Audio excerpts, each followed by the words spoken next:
на няколко етапа разделям моето развитие в този бранш. По-ключов е вторият, а той датира от 2019 насам. Именно работата ми Self Music за мен е основополагаща за развитието ми, за това да бъда забелязан като нов автор, като човек от новата вълна. Първата песен, която усетих, че започва да ми носи дивиденти, започва да ми носи поръчки, това е и първата песен за Alpha Music "Няма да ми мине" между Галин и Лидия. От тази песен насам моят творчески път тече. Преди това също имах песни за популярни изпълнители, които съм правил. С Бони сме работили, с Джордан сме работили, с Десислава, с няколко фолклорни изпълнители, като Здравко Мандаджиев и Велина Колева. Но тогава самият аз все още не бях намерил правилния път за развитие и мога да кажа, че хаотично действах. Не бях ясно съсредоточен точно в каква посока да поема. Все още си бях в Стара Загора. Тогава ми беше и прехода от тинейджърска възраст към по-зряла такава. Аз реално започнах да правя песни и дема на 15-16 годишна възраст. И сам може да разбереш, че все още се лутах, все още не знаех точно по какъв начин да подходя, за да започна да възприемам самия аз тази работа на сериозно. Имал ли си някога, примерно,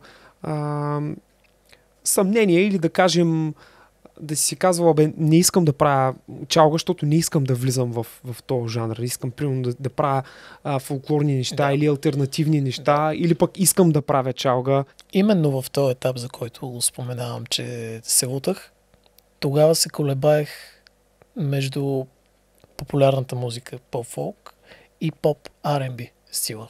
Имах огромни интереси и много харесвам все още изпълнители като Графа Мариелиева, Любо Киров, Миро и тем подобни. Имах огромно желание да правя песни и за този жанр. Но в един момент установих, че повече ме влече това, което ми е заложено в гените, това, с което съм израснал.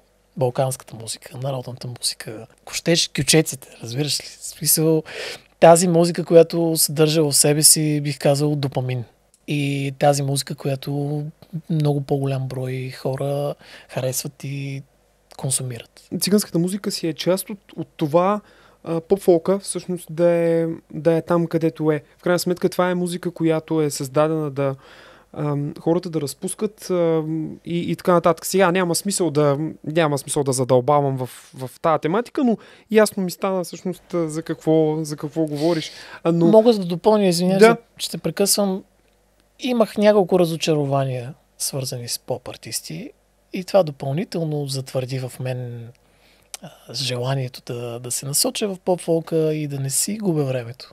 Защото имам един случай, който така остави в мен горчивина, която и до ден днешен трае. А именно един проект през 2016. Това не съм го споменавал, ако не се лъжа в никой подкаст. И медийно, може би.